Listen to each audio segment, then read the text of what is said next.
Geen tweede auto, maar een bakfiets. Of een hoen die plastic opromt. Die is deze Baloo.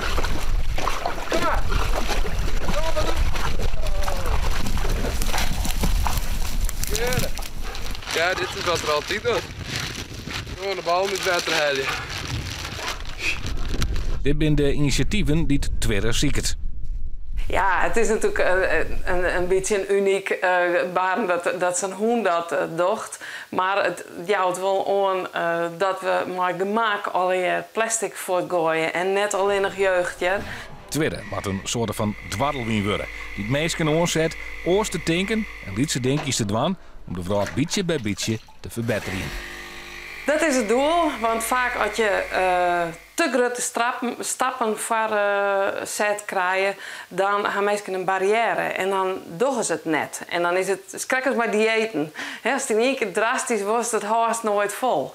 En zij zit hier extra mooi. Dus als we nog maar gewoon een licht stapje nemen, dan kost het net zoveel moeite. Is misschien nog leuk, ek. En kissel kon het inspireren en ek dat levert resultaat op. Het is de bedoeling Elsenien erbij te beloeken. Daarom is de werkgroep breed opzet, maar ook een grote rol voor de boeren.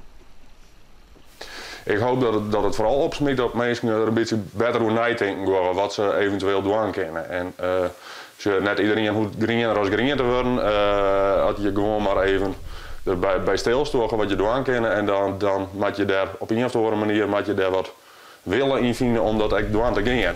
Mocht jou met z'n wier wijnen en je bal kwijt wezen, grote kans dat hij al voor is, trok Baloo.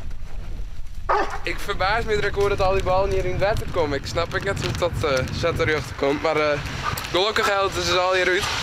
Deze keer nog maar naar huis, want dit vindt het machtig zo'n voetbal. Dus we zullen even verder zien dat er een meter vinden is.